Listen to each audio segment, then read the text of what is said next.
ஜக்காத் யார் யாருக்கு கடமை? 4 சதுரத்தில் எளிமையான முறையில் எந்த ஆடம்பரமும் இல்லாமல் வீடு கட்டி இருக்கிறோம். அதற்கு ஜக்காத் கொடுக்க வேண்டுமா? ஜக்காத் கொடுக்கிற அளவுக்கு வசதி இல்லை. என் கணவருடைய வருமானம் சாப்பாட்டிற்கே சரியாக உள்ளது. ஜக்காத் கொடுக்க முடியாத நிலையில் இருக்கிறோம். கண்டிப்பாக கொடுக்க வேண்டும் என்றால் மாதம் மாதம் தவண முறையில் கொடுக்கலாமா? இஸ்லாத்தில் ஜக்காத் என்ற ஒரு கடமை இருக்கிறது. இந்த ஜக்காத்துங்கிற கடமையை நிறைய சகோதரர்கள் அவங்களுக்கு கடமையாக இருந்தும் கடமை இல்லைன்னு நினச்சிக்கிட்டு இருக்கிறாங்க. அதனால் கொடுக்க மாட்டேங்கிறாங்க. சில பேர் கடமையாக இருக்கிறது தெரிஞ்சுக்கிட்டு கொடுக்காம இருக்கிறான். அது ஒரு கூட்டம் இருக்கிறான். பெரிய கோடீஸ்வரன்லாம் அவனுக்கு தெரியும் நமக்கு ஜக்காத்து கடமை என்று. ஆனாலும் அல்லாஹ்வை மறந்து என்ன செய்கிறான், அந்த பண ஆசையில் கொடுக்காம இருக்கிறான். அது ஒரு கூட்டம். அவனுக்கு அல்லாஹ் நேர்வழி காட்டினாலே தவிர அவன் திருந்த போகிறது இல்லை. இன்னும் ஒரு சாரார் இருக்கிறாங்க, கடமையாக இருந்தால் கொடுக்க தயாராக இருக்கிறாங்க. ஆனால் நமக்கு ஜக்காத்து கடமைன்னு அவங்களுக்கே தெரியலை. அவங்க நம்மளை விட பெரிய லெவலில் உள்ள ஆளுக்கு தான் ஜக்காத்து கடமை அப்படி நினைத்து கொண்டு நிறைய பேர் என்ன செய்கிறாங்க, ஜக்காத்து நம்ம கடமை இல்லையே என்று கொடுக்காமல் இருக்கிறார்கள். அதனால இந்த கேள்வி கேட்குறாங்க, ஜக்காத்து யாருக்கு கடமைன்னு கேட்குறாங்க. ஜக்காத்து யாருக்கு கடமைன்னு கேட்டால் இஸ்லாத்தில் ஒரு லிமிட் வச்சிருக்குது. ஜக்காத்து கடமையாவதற்கு ஒரு எல்லை வகுத்திருக்கிறது. என்ன எல்லை? ஒரு மனிதரிடத்தில் 87 கிராம், உத்தேசமாக 88 வச்சுக்கிறீங்களேன், 11 பவுன், 87 கிராம் தங்கம், அந்த அளவுக்கு ஒருத்தர் இல்லைன்னா அவர் ஜக்காத்து கடமை இல்லை. நல்லா கவனிச்சுக்கிறணும். இஸ்லாத்தில் 11 பவுனு அல்லது அதுக்கு நிகரான கேஸ் ரொக்கம் அல்லது வேற சொத்து அது மாதிரி ஒன்றும் இல்லைன்னு சொன்னால் அவங்களுக்கு ஜக்காத்து கடமை இல்லை. 11 பவுனு 87 கிராமுக்கு 88 கிராமுக்கு மேலே ஒரு இடத்துல இருக்குமையானால் அவர்களுக்கெல்லாம் ஜக்காத்து கடமை. இது இஸ்லாத்தினுடைய ஒரு அளவுகோல். அதை நல்லா கவனிச்சுக்கணும். இது தங்கம், ரொக்கம், மற்ற சொத்துகளுக்கு இந்த சட்டம். இது போக ஆடு மாடுகளுக்கு தனித்தனி சட்டம் இருக்கிறது. இத்தனை ஆடு இருந்தால் ஜக்காத்து, இத்தனை ஒட்டகம் இருந்தால் ஜக்காத்துன்று அது நமக்கு தேவையில்லை. இங்கே யார் ஆட்டு பண்ணை வச்சுருக்கோம் இல்லை, நம்ம ஒட்டக பண்ணையும் இல்லை, மாட்டு பண்ணையும் இல்லை. அது மாதிரியான ஆட்கள் நம்ம நாட்டில் என்ன இல்லை, முஸ்லீம் சமுதாயத்தில் கிடையாது. அதனால் இப்போ ரொக்கத்துக்கு மட்டும் ஒத்துக்குருவோம். சொத்து, அசையா சொத்துக்கள், அது மாதிரி ரூபாய்கள், தங்க வெள்ளிகள், இந்த மாதிரியான பொருள்கள் நம்மள்கிட்ட இருக்கிறது. இருக்கும் பொழுது நம்ம என்ன கணக்கு பண்ணணும், இன்னைக்கு 11 பவுனுக்கு என்ன ரேட்டுன்னு பாருங்கள். ஒரு பவுன் எவ்வளோங்க இன்னைக்கு? பவுன் எவ்வளவு? 22,000 ரூபா ஒரு பவுன் ஆகுது. அப்போ 11 பவுனுக்கு என்ன ஆச்சு? எவ்வளோ ஆச்சு? 2.5 லட்ச ரூபா ஆகுதா? சுமார் 2.5 லட்ச ரூபா. 2.5 லட்சம் ரூபா அளவுக்கு ஒருத்தர்கிட்ட என்ன இருக்குது, நகையோ அல்லது இருப்போ அல்லது ரொக்கம் காசு இருக்கும் இல்லையா? உதாரணம் இப்படி எடுத்துக்கிறோமே, ஒரு 5 பவுன் நகை இருக்கிறது, ஒரு 50,000 ரூபா காசு இருக்கிறது, அதையும் சேர்த்துக்கிறணும். அதையும் என்ன செய்யணும், வெறும் நகையிலேயே இருக்கணும்னு பார்க்கக்கூடாது. எல்லாம் சேர்ந்து இந்த 11 பவுனுக்கு வருதான்னு பார்க்கணும். அப்போ ஒரு 50,000 ரூபா பணம் இருக்கிறது, ஒரு 5 பவுன் நகை இருக்கிறது, இன்னொரு 50,000 ரூபாய்க்கு ஒரு நிலம் கிடக்கிறது, ஒரு மனை கிடக்கிறது, இப்படி எல்லாம் சேர்த்து பார்த்தோம்னா ஒரு 2 லட்ச ரூபாய் வந்துருச்சு அப்படின்னு இருக்குமே. ஆனால் 2 லட்ச ரூபாங்கிற உதாரணத்துக்கு சொல்கிறேன். காலத்துக்கு காலம் ஏறும், நகையுடைய ரேட்டு ஏற ஏற கூடும் குறையும். நகையுடைய ஒரு பவுன் 10,000 ரூபாய்க்கு வந்துச்சுன்னு வைங்க, அப்போ 1,10,000 ரூபாய் இருந்தாலும் ஒரு ஜக்காத்து கடமையாயிரும். தங்கத்தினுடைய விலை 20,000 ரூபாய் போச்சுன்னு வைங்க, அப்போ 2,20,000 ரூபாய் இருந்தால் தான் ஒரு கடமையாகும். அப்போ இன்றைக்கு உள்ள கணக்கு பிரகாரம் ஒரு 2.25 லட்சம் ரூபாய் அளவுக்கு ஒருத்தர்கிட்ட நகை இருந்தாலோ, பணம் இருந்தாலோ, வேற சொத்து இருந்தாலோ, அல்லது எல்லாமே சேர்ந்து 2.25 லட்ச ரூபா இருந்தாலோ, எல்லாமே சேர்ந்து இதில் கொஞ்சம் அதில் கொஞ்சம் அதில் கொஞ்சம் இருக்கிறது, எல்லாத்தையும் போட்டால் என்ன செஞ்சிடலாம், 11 பவுன் நகை ஆகிடும் என்று இருப்பார்களேயானால் அவங்க அனைவர் மீதும் ஜக்காத்து கடமை. இந்த மாதிரி உள்ளவங்க ஒரு 75% பேர் நிச்சயமாக இருப்பார்கள். இந்த சமுதாயத்தில் எவ்வளோ இருப்பாங்க? 100க்கு 75 பேர் இந்த கேட்டகிரியில் இல்லாமல் இருக்க மாட்டாங்க. 2.25 லட்ச ரூபாங்கிற ஒரு பணமே கிடையாது இந்த காலத்தில், விளங்குதா? அப்போ 2.25 லட்ச ரூபா அளவுக்கு ஒரு சொந்த வீடு இருக்காதா? சொந்த வீடு இருந்தால் அது பல லட்சங்களுக்கு போகுமே. அப்போ நகைகள் கண்டிப்பாக இருக்கும், ரொக்கங்கள் இருக்கும். அப்போ இதெல்லாம் ஒரு வயல் வரப்புகள் கிடக்கும், காலி மனைகள் இருக்கும். இந்த மாதிரி வந்து நம்மள்கிட்ட இருக்குமையானால் அதுக்கு அனைத்துக்கும் என்ன செய்யணும், ஜக்காத்து கொடுக்க வேண்டும். இதை நீங்கள் மனசில் வைத்து கொள்ளணும்.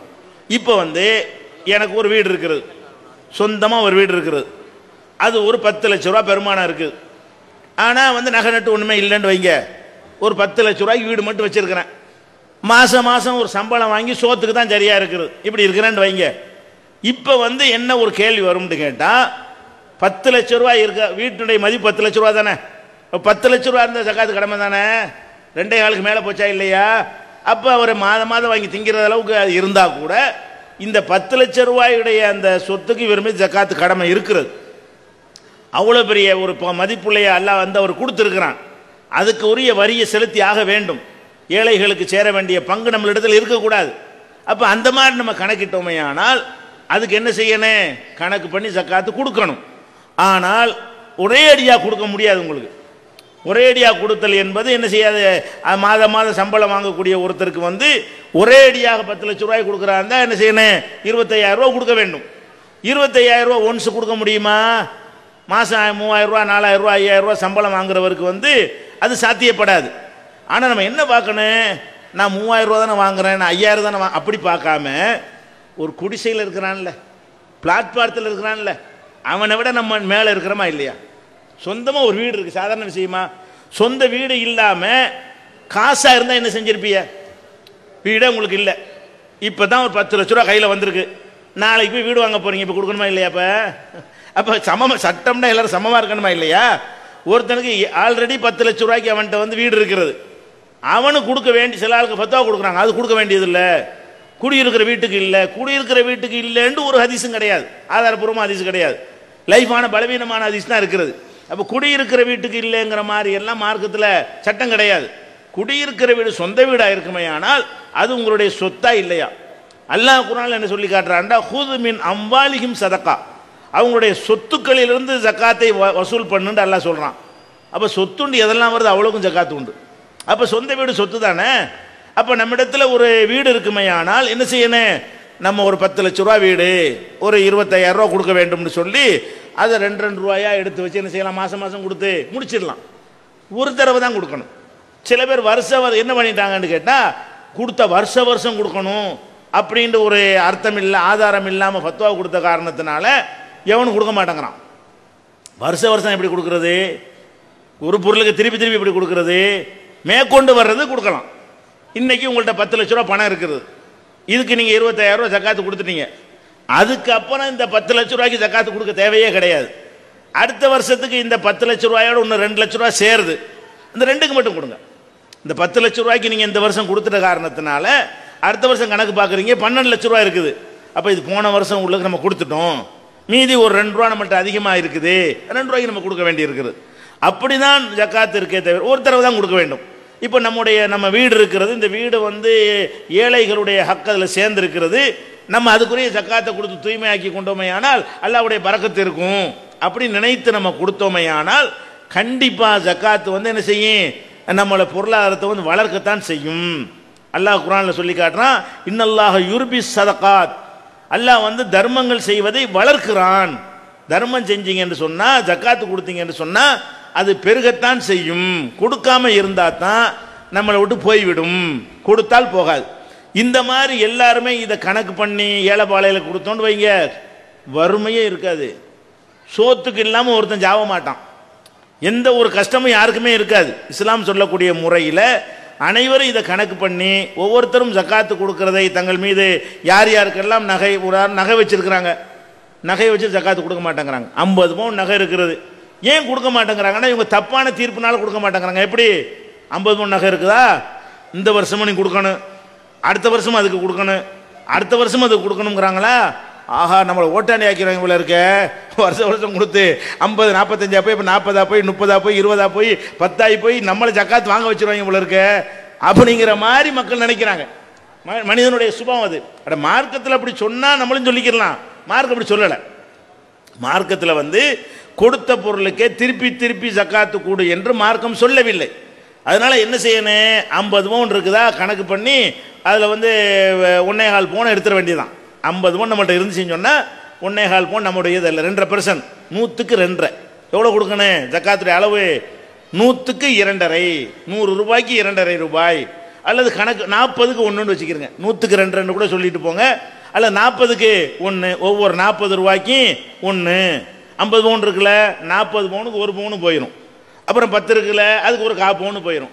அப்போ என்ன ஆயிரும்? 1.25 பவுன் கொடுக்கணும். அப்போ 50 பவுன் தான் 1.25, 100 பவுன் தான் 2.5. இப்படி நம்ம ஒரு கணக்கு பண்ணி ஒதுக்கிட்டோம் என்று சொன்னால் நம்முடைய ஜக்காத்து கடமை என்ன செய்யறேன்? நிறைவேறிவிடும். ஒரு தடவை கொடுத்தா போதும். அதில் வாழ்நாளில் ஒரு தடவை கிடையாது, அந்த பொருளுக்கு ஒரு தடவை. இன்னொரு பொருள் வந்து அது கொடுத்துட்டு தான் இருக்கணும். ஜக்காத்து ஒரு மனிதன் வாழ்நாளில் ஒரு தடவை கொடுக்க மாட்டான். ஏன்னா பணம் அதே மாதிரி இருக்காது. நேற்று 10 பவுன் வச்சுருந்தா இன்னைக்கு 10 பவுனாக இருக்கு? நிச்சயமாக இருக்காது, கூடிக்கிட்டு தான் இருக்கும். அதிகமான பேருக்கு, சில பேர் குறையும். அப்போ அதை கணக்கு பண்ணி அல்லாஹ் நிறைய தர என்ன செய்யணும்? புதுசு புதுசாக வரக்கூடிய வரவுகளுக்கு ஜக்காத்து கொடுக்கணும். ஒரே அடியாக கொடுக்க உங்களுக்கு வீடுகள்லாம் ஒரே அடியாக கொடுக்க முடியாது. ஒரு வீட்டில் குடியிருக்கிறோம், மொத்தமாக தூக்கி கொடுக்குறதுக்கு நம்மளோட வசதி இருக்காது. ஒரு நகை நட்டு இருந்தால் கூட வித்துட்டு கூட கொடுத்துருங்க. அப்படி இல்லைங்கிற பட்சத்தில் கொஞ்சம் கொஞ்சமாக நீங்கள் மௌத்தாருள்ள கொடுத்துட்டா கூட என்ன செய்ய மாட்டீங்க? அல்லாட்ட குற்றவாளி ஆக மாட்டீங்க. ஆனால் கொடுத்தாகணும், கண்டிப்பாக அந்த ஜக்காத்து கொடுத்தாகணும். இது நிறைய பேருக்கு தெரியறது இல்லை. ஜக்காத்துனா கோடீஸ்வரனுக்கு உள்ள விஷயம், நடுத்தர வர்க்கத்துக்கெல்லாம் ஜக்காத்து பிரச்சனை இல்லைன்னு நினைக்கிறாங்க. அது கிடையாது.